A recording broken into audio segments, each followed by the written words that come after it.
بسم اللہ الرحمن الرحیم۔ السلام علیکم ناظرین، ریڈ زون سے میں ہوں علی رضا الوی اور اسکائپ پہ میرے ساتھ موجود ہیں جناب مظہر برلاس۔ آج ہم جن خبروں پہ ڈسکس کریں گے، عمران خان کہتے ہیں کہ انہیں نئے آرمی چیف سے بہت ساری توقعات وابستہ ہیں، انہیں بہت ساری امیدیں وابستہ ہیں۔ وہ کہتے ہیں کہ وہ حافظ قرآن ہیں اور امید ہے کہ وہ امر بالمعروف پر چلیں گے۔ انہوں نے کہا کہ نئی رجیم خدا کے واسطے ملک کا سوچے، ادارے دیکھیں ملک میں کیا ہو رہا ہے۔ نواز شریف اور آصف زرداری جلد انتخابات نہیں چاہتے، ہم اپنے پلان کے مطابق دسمبر تک اسمبلیوں سے باہر نکل آئیں گے۔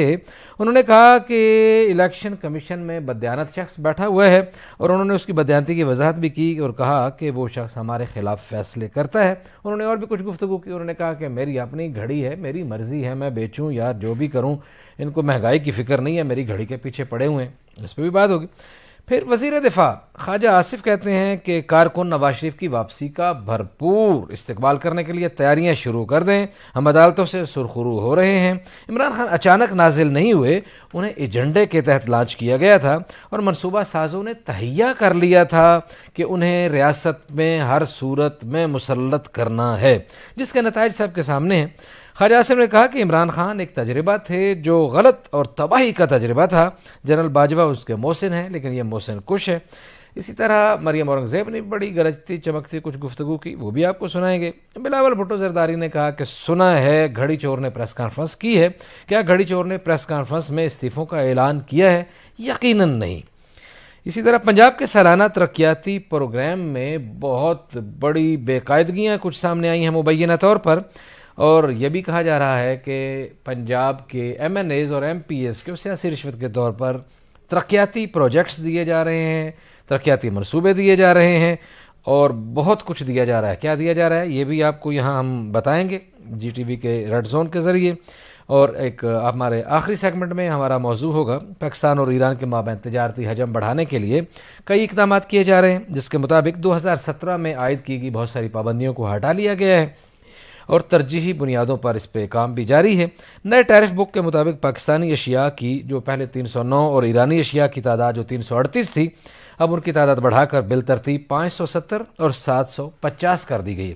اس سے پہلے کہ میں مظہر برلاس صاحب کی طرف بڑھوں، آپ کو پاکستان تحریک انصاف کے چیئرمین اور سابق وزیر اعظم پاکستان جناب عمران خان کی گفتگو کا ایک ٹکڑا سناتے ہیں، پھر اس پہ تبصرہ کرتے ہیں۔ جناب عمران خان۔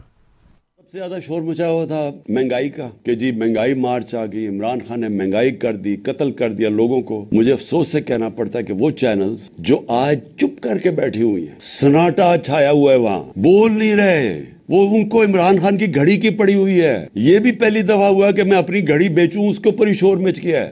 میری ذاتی گھڑی ہے، میں اسے بیچوں، میں جو مرضی کروں اسے، اس کے اوپر کوئی بات نہیں کر رہا کہ آج لوگوں کا جو معاشی قتل ہو رہا ہے۔ ہمارے دور میں مائک جا رہا ہوتا تھا سب کے سامنے، اچھا جی بتائیں کتنی مہنگائی ہے، کتنی تکلیف ہے، چن چن کے۔ آج کیوں نہیں جا رہے؟ مجھے بڑے افسوس سے کہنا پڑتا ہے کہ ان کو این آر او 2 دیا گیا، اور جس نے دیا ہم سب جانتے ہیں کس نے ان کو این آر او 2 دیا۔ جب میری تیاری ہوگی، میں نے آپ کو کہا ڈسمبر میں انشاءاللہ ہو جائے گی، میں اپنے وہی جو میں نے اناؤنس کیا اسی پہ میں چلوں گا، میں یہ اسمبلی سے نکل جاؤں۔ جی مظہر برلاس صاحب، بات کا سرا کہاں سے پکڑیں؟ اسمبلی سے نکلنے سے، ذاتی گھڑی سے، یا این آر او کس نے دیا اس سے؟ تینوں پہ بات کر لیتے ہیں جی۔ گھڑی پہ تو ایک دن میں نے پہلے بھی وضاحت کی تھی، آپ نے ناظرین کے لیے ہم پھر وضاحت کر دیتے ہیں کہ یہ ان کو گھڑی چور کہنا مناسب نہیں، اس لیے کہ جیسے پاکستان میں کئی محکموں میں نیلامی ہوتی ہے، اسی طرح توشہ خانہ ہے۔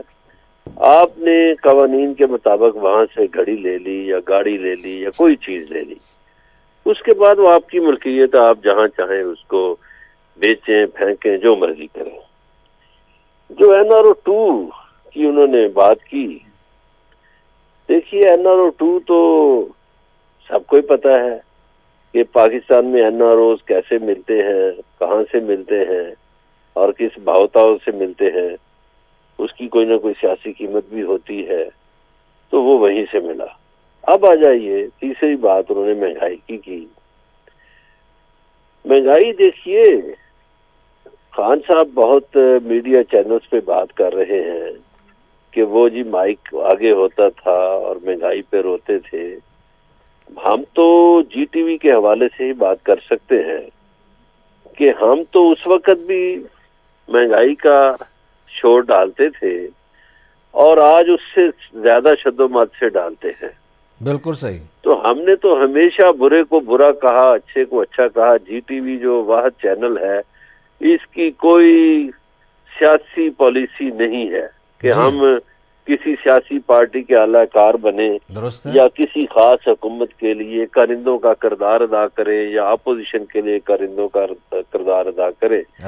ہم نے تو جب بھی جھوٹ ہوا اس کو بے نقاب کیا اور جو سچ ہے وہ لوگوں کے سامنے رکھا. اسی پروگرام کے ناظرین گواہ ہیں کہ جب اسلام آباد میں لوٹ مار مچی ہوئی تھی تو جعلی ہاؤسنگ سوسائٹیوں پر علی رضا علوی صاحب کاغذوں کے کاغذات اور بنڈلوں کے بنڈل لے کر آتے تھے اور ان ہاؤسنگ سوسائٹیوں نے جن لوگوں کو لوٹا یا جو بھی وہ جھوٹ سچ کر رہے تھے اس کو بے نقاب کر رہے تھے. تو ہم نے تو اس حوالے سے خان صاحب کا گلہ ہم سے نہیں بنتا, جن سے بنتا ان سے کریں. بالکل صحیح. اب آ جائیے اسمبلیوں کی طرف. صحیح. اسمبلیوں میں قصہ یہ ہے کہ کل عمران خان صاحب سے کچھ لوگ ملے تھے. اچھا. عمران خان صاحب ابھی میڈیکلی فٹ نہیں ہے. اچھا. ڈاکٹروں سے انہوں نے پوچھا ہے کہ انہوں نے پوچھا کہ یار میں کب تک ٹھیک ہو جاؤں گا کہ میں انتخابی مہم چلانے کے قابل ہو سکوں. صحیح ہے. تو ڈاکٹرز نے انہیں یہ کہا ہے کہ خان صاحب آپ کم از کم 3 ہفتے جو ہے وہ آپ کو ریسٹ کرنا پڑے گا. اس کے بعد آپ اس قابل ہو جائیں گے کہ آپ الیکشن مہم کا حصہ بن سکے. صحیح. اب خان صاحب نے اور بھی باتیں کی ہیں جن کا حوالہ آپ نے دیا ہے. دیکھیے ہماری سیاست جو ہے وہ الزامات سے بھری پڑی ہے. صحیح ہے. یہ ہماری بدقسمتی ہے. ہمارے سیاستدان لوگوں کا نہیں سوچتے جن سے ووٹ لیتے ہیں, ملک کا نہیں سوچتے جس پہ حکمرانی کرتے ہیں. صحیح ہے. بلکہ وہ اپنی ذات کے خول سے باہر نہیں نکلتے. درست ہے. ذاتی مفادات کا سوچتے ہیں یا پھر ذاتی حوالوں سے سیاست کرتے ہیں, ایک دوسرے پہ الزامات لگاتے ہیں اور اگر مفادات کا کھیل جب سجے تو ان کی ذات ہی سب سے آگے ہوتی ہے, عوام کہیں دور پیچھے ہوتے ہیں. صحیح ہے. بالکل صحیح ہے. یہ بالکل ایسا آپ نے بالکل وجہ فرمایا.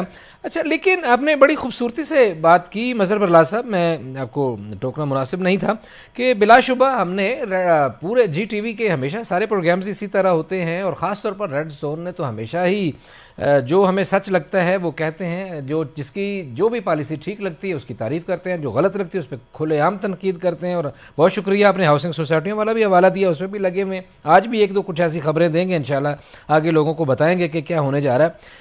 لیکن نہیں, کئی دفعہ گزارش سنیے, کئی دفعہ دیکھیے میری آپ کی تلخی ہوئی بعض معاملات پہ. بالکل اسی لیے تلخی ہوئی کہ آپ ایک اور اینگل سے دیکھ رہے تھے چیز کو, وہ بھی اینگل درست تھا, اور جس اینگل سے میں دیکھ رہا تھا ہو سکتا ہے وہ اینگل بھی درست ہو, اور ہماری تلخی بھی ہوئی.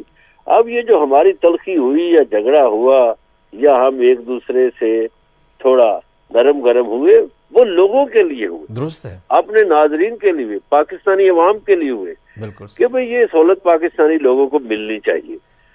وہ ہمارا کوئی ذاتی تو ایجنڈا ہے نہیں, اور دوسرا ہم لفافے باز ہیں. بالکل. اور یہ ہے کہ اس میں مکالمہ بنیادی طور پہ, کیونکہ آپ کا اور ہمارا نقطہ نظر یہ ہے کہ مکالمہ جو ہے اس کو فوقیت دینی ہے, سیکنڈ نیریٹو کو پروموٹ کرنا ہے, اور تصویر کے جو بھی پہلو ہمارے عقل کے مطابق جو ہمیں سمجھ آتے ہیں وہ سارے دکھانے کی کوشش کرنی ہے. فیصلہ ناظرین پہ جیسا کہ آپ ارشاد فرما رہے ہیں.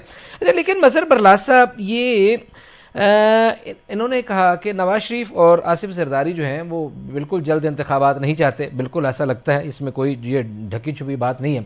لیکن یہ آپ کو ان کی صحت, اگر اللہ تعالیٰ ان کو صحت دے مکمل طور پر یہ جلد صحت یاب ہو جائیں. آج فواد چودھری نے بھی یہی بات کی ہے, انہوں نے کوئی تھوڑی سی تاریخ بھی دی. انہوں نے کہا کہ 20 دسمبر کے بعد ہم جو ہے اسمبلیوں سے نکل جائیں گے. تو آپ کا تجربہ اور آپ کی خبریں کیا کہتی ہیں کہ یہ اس طرف جائیں گے یا چیزوں کو, جیسے کہ یہ بھی کہا جا رہا ہے کہ پرویز الہی صاحب ان کو منع کر رہے ہیں کہ ابھی ہم تھوڑا سا اس کو پرولانگ کریں, اور باقی جو چیزیں کل بھی ہم نے کافی ڈسکس کی, آگے بھی کریں گے, تو یہ تھوڑا اس کو بھی ڈیلے کریں گے.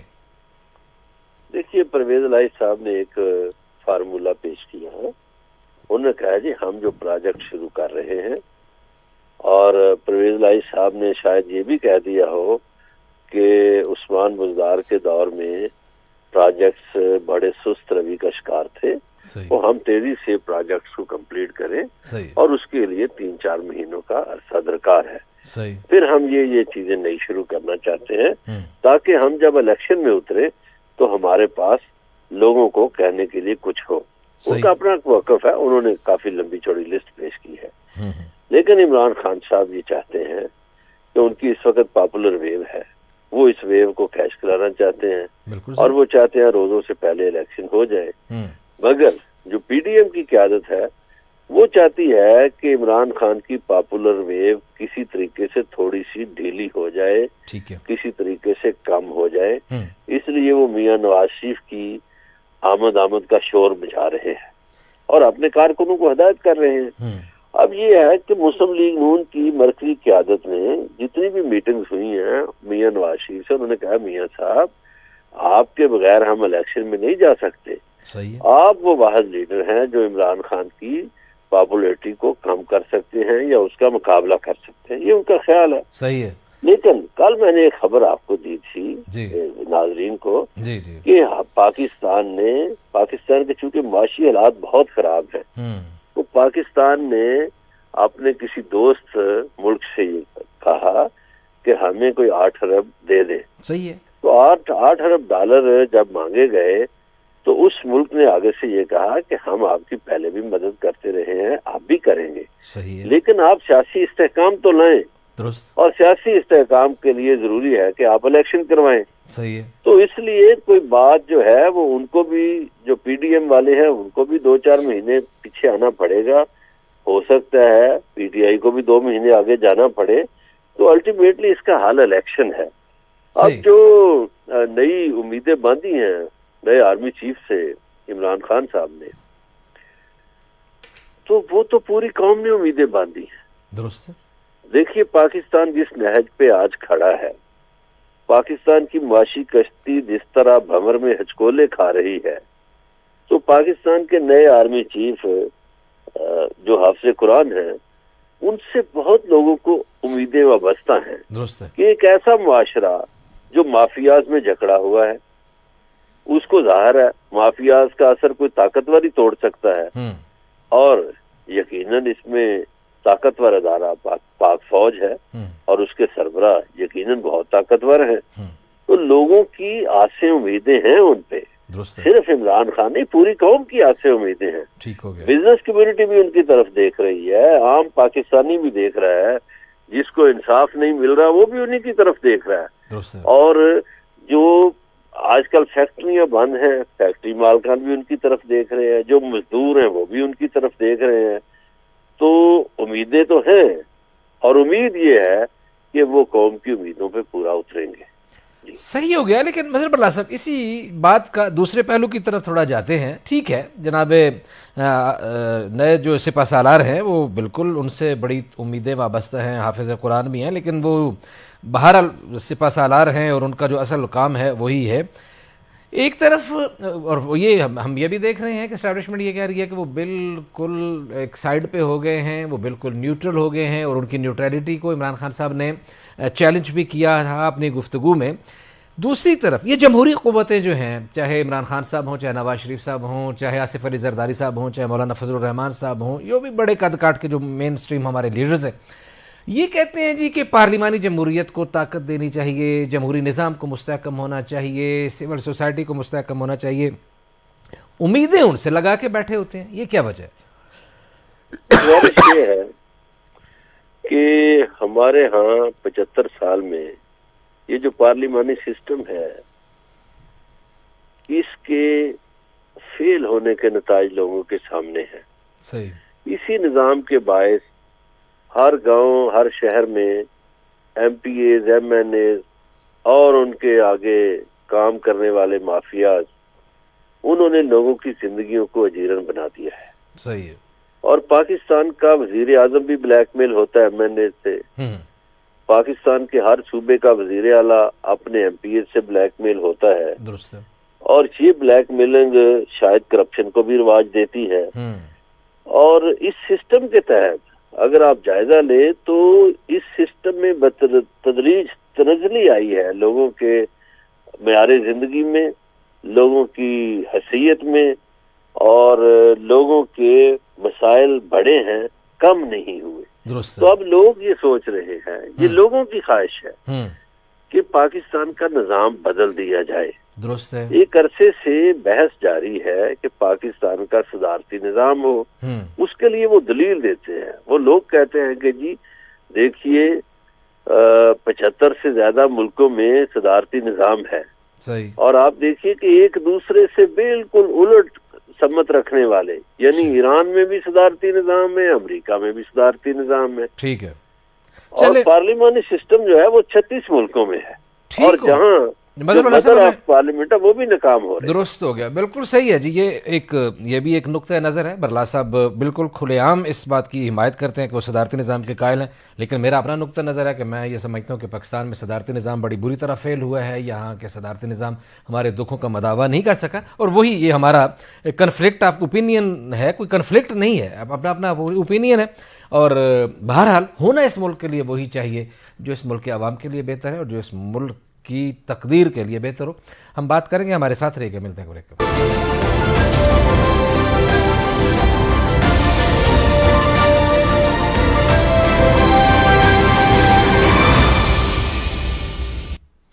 ویلکم بیک ناظرین.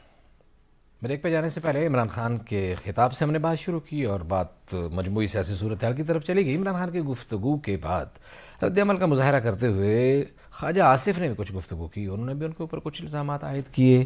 انہوں نے کس طرح کے الفاظ استعمال کیے انہی کی زبانی سناتے ہیں، پھر اس پہ تبصرہ کرتے ہیں. ایسے ہی اچانک جو ہے پاکستان پہ نازل نہیں ہوا. جو منصوبہ ساز تھے انہوں نے تہیہ کر لیا تھا کہ اس شخص کو ریاست پاکستان کے اوپر مسلط کرنا ہے.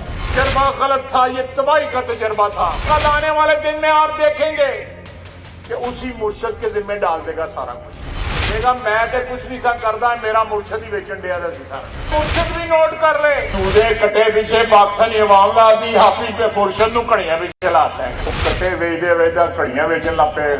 کہتا تھا کہ اسمبلیاں توڑ دیں گے، اور کال اعتبار پرویز لائی دوتے. ان کے اس نے کل کہنا ہے کہ میں پرویز لائی کے ساتھ حکومت بنائی، وہ بھی میری غلطی. جنرل باجوہ کو گالیاں دیتا ہے. باجوہ اس کا محسن ہے، یہ محسن خوش ہے یہ شخص. جی مظہر برلاس صاحب، گھڑیاں پرویز الہی کو پھر یہ کہیں گے کل کے بندہ ٹھیک نہیں تھا. باجوہ پہلے احسان کرتے رہے، اب کہتے وہ اس کی محسن کشی ہو رہی ہے. ہاں جی، گزارش یہ ہے کہ خواجہ صاحب کا آپ کو اندازہ ہی ہے کہ خواجہ صاحب اسی طرح گفتگو کرتے ہیں، بڑے دبنگ انداز میں. اسی دبنگ انداز میں انہوں نے مولانا فضل الرحمان کا نام ڈیزل ڈال دیا تھا، جو پھر مشہور ہو گیا. اسی دبنگ انداز میں انہوں نے ڈاکٹر شیریں مزاری کو نازیبا لفظ کہے تھے، ٹریکٹر ٹرالی کہہ دیا تھا. اور اسی زبان سے خواجہ صاحب نے ایک اور ایم این اے خاتون کو کے متعلق بات کی تو اس کے والی وارث بڑے تگڑے تھے، تو پھر خواجہ آصف صاحب کو جا کے پارلیمنٹ لاجز میں معافی مانگنا پڑی اور کہنا پڑا کہ میں نہیں جانتا تھا کہ یہ خاتون آپ کی فیملی سے ہے. وہ خواجہ صاحب بڑے باز آدمی ہیں، اچھی بات ہے وہ اس سٹائل سے بات کرتے ہیں، یہ ان کا منفرد انداز ہے. اب گزارش یہ ہے کہ پہلے تو باجوہ صاحب خواجہ صاحب کے سب سے بڑے محسن ہیں. آج اگر خواجہ صاحب اسمبلی میں موجود ہیں تو یہ کسی سے ڈھکی چھپی بات نہیں رہی کہ وہ باجوہ صاحب کی وجہ سے اسمبلی میں آئے، ورنہ وہ تو الیکشن ہار چکے تھے. اور اب ٹھیک ہے، انہوں نے عمران خان سے متعلق کہا کہ انہوں نے فلامی غلطی فلاں پہ ڈال دی، فلامی غلطی فلاں پہ ڈال دی. ٹھیک ہے، میں سمجھتا ہوں کہ اگر اس ملک میں کوئی اپنی غلطی تسلیم کر لیتا ہے تو یہ بھی بڑی بات ہے. اور اگر کہتا ہے کہ میں نے فلاں شخص کے کہنے پہ کام کیا تو کم از کم اس میں اتنی اخلاقی ضرورت تو ہے کہ اس نے نام لیا. اب انہوں نے کہا کہ منصوبہ سازوں نے مسلط کیا، تو خواجہ صاحب منصوبہ سازوں نے تو آپ کے لیڈر کو بھی مسلط کیا. وہ جنرل جیلانی والی باتیں یاد رکھیں، وہ جو بیرے کے سر سے پاگ اتار کر آپ کے لیڈر کو پہنا دی گئی تھی. لیکن یہ کہہ رہے ہیں کہ یہ منصوبہ ناکام ہو گیا. پہلے چلو وہ منصوبے تو 30-35 سال چلے، کہتے ہیں یہ 3.5 سال میں فیل ہو گیا تجربہ. نہیں، وہ تو وہ کہتے ہیں نا. دیکھیے خواجہ صاحب تو یہی کہیں گے. اور دوسری طرف جو موقف ہے وہ یہ ہے کہ دیکھیے یہ کیسا تجربہ ناکام ہوا کہ اس سے پہلے پاکستان میں جتنے لوگوں کو حکومت سے نکالا جاتا تھا لوگ مٹھائیاں بانٹتے تھے، اور یہ کیسی حکومت نکلی کہ لوگ اس کے ساتھ کھڑے ہو گئے. اور پھر خواجہ صاحب کی حکومت لوگوں کو ریلیف دینے میں ناکام ہوئی، لوگوں کو مہنگائی کے جن کے حوالے کر دیا انہوں نے. اور اب ان کے وزرائے خزانہ جو ہیں ایک دوسرے کو برا بھلا کہہ رہے ہیں، کبھی مفتاح صاحب ڈار صاحب کو، ڈار صاحب مفتاح صاحب کو. وہ خواجہ صاحب کی پارٹی نے لوگوں کو ریلیف نہیں دیا. درست. اور آج جو سینٹرل پنجاب ہے وہاں بھی عمران خان مقبول ہے. تو یہ کیسا تجربہ ناکام ہوا کہ وہ مقبول ترین لیڈر بن گیا. صحیح ہے، اس کو نہیں بننا چاہیے تھا. صحیح ہے جی. ہمیں اگلی خبر کی طرف بڑھنا ہے مظہر برلا صاحب. اور اگلی خبر یہ ہے کہ پنجاب سے خبر آئی ہے کہ سالانہ ترقیاتی پروگرام جو ہیں وہ حکومت کے ترقیاتی ویژن کو عملی حالانکہ جامہ پہنانے کا ایک کلیدی پالیسی کا سلسلہ ہوتے ہیں، لیکن پنجاب میں مبینہ طور پر ایم این ایز اور ایم پی ایز کو ترقیاتی اسکیمیں بطور رشوت دی جا رہی ہیں. اور وزیر اعلیٰ پنجاب جو پہلے تھے عثمان بزدار، ان کے زمانے میں تو جنوبی پنجاب جو ہے وہ فوکس تھا، اس سے بڑی محبت تھی، وہاں ترقیاتی اسکیمیں باقی پورے پنجاب سے ہٹ کے دی جاتی تھیں. موجودہ دور میں 3 اضلاع خاص طور پر گجرات، حافظ آباد اور منڈی بہاؤدین پر مشتمل ہونے والا جو گجرات ڈویژن ہے وہ موجودہ وزیر اعلیٰ کی توجہ اور محبت کا بہت زیادہ محور ہے. ہمیں جو کاغذات ملے ہیں، جو رپورٹس ہمارے ریسرچرز نے نکالی ہیں، اس کے مطابق G A D P Asian development Pakistan کا جو اے ڈی پی کا جو 15% حصہ ہے وہ صرف اور صرف گجرات ڈویژن پہ استعمال ہو رہا ہے. اور اس کے علاوہ خاص طور پر کچھ لوگوں کو جو فنڈ دیا گیا ہے اس میں بھی بات کریں گے. آپ اس پہ تھوڑی سی بات کر لیں، پھر میں آپ کو بتاتا ہوں کہ کس کس کو کیا کیا ملا ہے. بڑی اچھی بات ہے. ایک تو آپ کے ریسرچر سے میری درخواست ہے کہ وہ وفاقی حکومت کا بھی نکالے، سندھ حکومت کا بھی، اور بلوچستان اور کے پی کا بھی. اس لیے یہ بات میں اس لیے کر رہا ہوں کہ یہ الیکشن ایئر ہے، اس میں لوگوں کو فنڈز دیے جائیں گے. اور میری اطلاع کے مطابق وفاقی حکومت نے ہر ایم این اے کو بہت سے فنڈز دیے ہیں. یا تو پھر اس کو بھی ہم سیاسی کرپشن کہیں، اگر پنجاب والوں کو کہتے ہیں تو جو سندھ میں دیے گئے اس کو بھی کرپشن کہیں، اور بلوچستان اور کے پی میں بھی. صحیح ہے. اب آ جائیے انہوں نے گجرات کو جو فوکس کیا. دیکھیے گجرات ایک نیا ڈویژن بنا ہے. جب بھی کوئی نیا ڈسٹرکٹ یا نیا ڈویژن بنتا ہے تو وہاں دفاتر بنانے کے لیے، انفراسٹرکچر بنانے کے لیے فنڈز چاہیے ہوتے ہیں.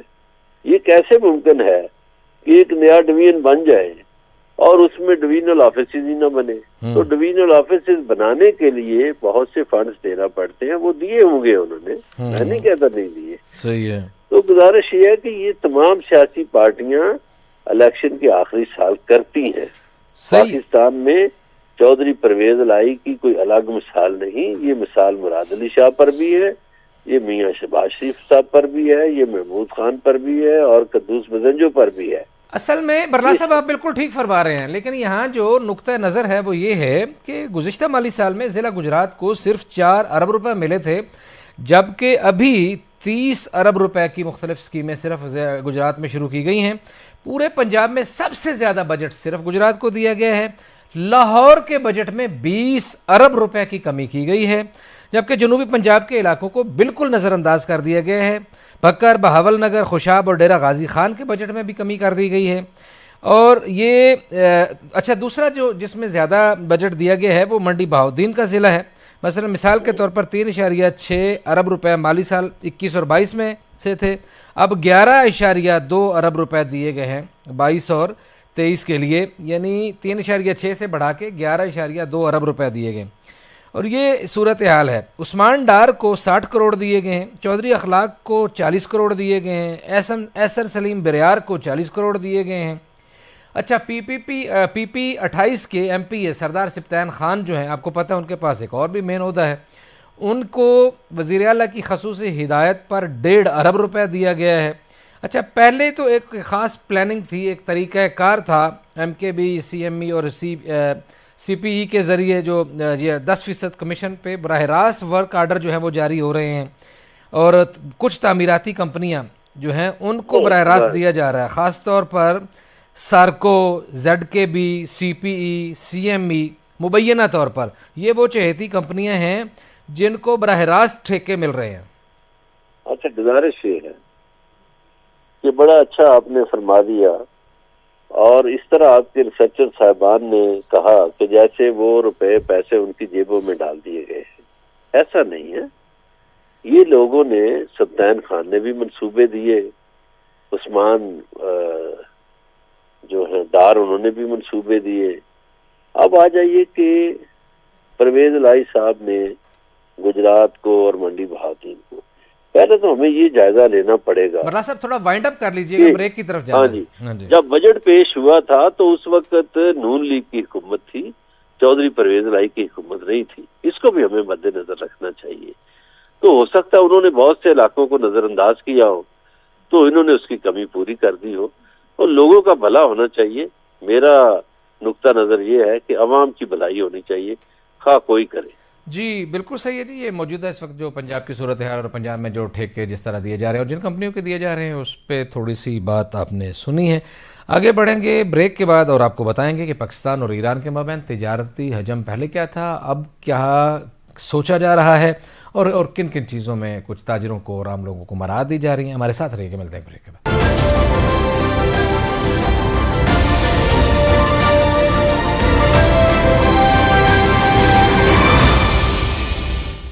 ویلکم بیک ناظرین. بریک پہ جانے سے پہلے جیسا کہ آپ کو بتایا تھا کہ ایران اور پاکستان کے درمیان تجارتی چیزوں کو بہتر کرنے کے لیے، تجارتی حجم بڑھانے کے لیے کچھ نئے کام کیے گئے ہیں. مثلا وزارت صنعت معدنیات اور تجارت کے ترجمان ایران کے امید قالیباف نے بتایا ہے کہ ایران اور پاکستان کی تجارت کا حجم بڑھانے کے لیے 2022 کی ٹیرف بک کے مطابق پاکستانی اشیاء کی 309 اور ایرانی اشیاء کی 338 اشیاء کی جو تعداد تھی وہ بڑھا کر 570 اور 750 سے زیادہ کر دی گئی ہے.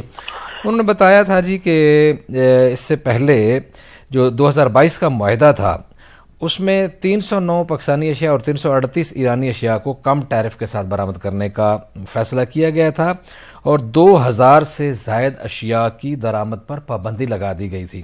لیکن اب یہ پابندی اٹھا لی گئی ہے. مقصد صرف یہ ہے کہ دونوں ممالک کے مابین تجارت بڑھے، دونوں ممالک کے جو تاجر ہیں وہ اس بزنس سے فائدہ اٹھائیں، اور ایک جس ملک سے جو چیز آسانی سے اور سستی آ سکتی ہے اس سے اس ملک کے عوام کو فائدہ ہو. جی مظہر برلاس صاحب. جی بہت اچھی بات ہے. ایک تو یہ پاکستان جو گرے لسٹ سے وائٹ لسٹ میں آیا اس کا ایک نتیجہ ہے جی، اور دوسرا یہ ہماری درمیان جو تجارت کا حجم ہے اس سے بھی زیادہ بڑھنا چاہیے، اس لیے کہ ایران ہماری ہمسائیگی میں ہے. ہم ایران کو بہت سی چیزیں دے سکتے ہیں، بہت سی چیزیں لے سکتے ہیں، اور پھر ایران کے ساتھ ہمارا زمینی راستہ بھی ہے، سمندری راستہ بھی ہے. ہم دونوں راستے اختیار، اور بیچ میں کوئی ملک بھی نہیں. تو اس لیے ہمارا ایک پھر لوگوں کا رجحان بھی ہے. کاش وہ جو RCD کا معاہدہ تھا پاکستان، ایران اور ترکی کے درمیان اس پر عمل ہو جاتا، لیکن حالات ایسے اس خطے میں بن گئے پر اس پر عمل نہیں ہو سکا. ورنہ اس پر عمل ہوتا تو پاکستان، ایران اور ترکی بذریعہ ٹرین ایک دوسرے کے ساتھ مل چکے ہوتے. ہماری تجارتی منڈیاں جو ہیں تینوں ملکوں کی ایک دوسرے کے لیے استعمال ہوتی، اور یقیناً اس سے تینوں ملکوں میں خوشحالی آتی. مگر چلے دیر آئے درست آئے، کچھ تو ہوا جو پہلے نہیں ہو رہا تھا. تو میں سمجھتا ہوں کہ اس سے پاکستان اور ایران کے تعلقات میں بھی خوشگوار اضافہ ہوگا، اور پاکستانی اور ایرانی تاجروں کو بھی باہم ملنے کا اتفاق ہوگا، اور لوگوں کا بھی میل جول بڑھے گا، اور یقیناً جب تجارت بڑھتی ہے تو خوشحالی بھی آتی ہے. جی بالکل صحیح بات ہے جی. جب تجارت بڑھتی ہے تو یقینی طور پر خوشحالی آتی ہے، اور یہ تجارتی حجم واقعی بڑھنا چاہیے. اور اس سال 7 مہینوں میں ابھی تک پاکستان کو برآمدات جو ہوئی ہیں $704 ملین کی ہوئی ہیں، اور پاکستان سے جو درآمدات کی گئی ہیں ایران کی طرف وہ $563 ملین رہی ہیں، اور یقیناً اس میں مزید بڑھانے کے لیے کام ہو رہا ہے. آج اتنا ہی. آپ سے ملاقات ہوگی اگلے پروگرام میں. اپنا خیال رکھیے گا. اللہ نگہبان.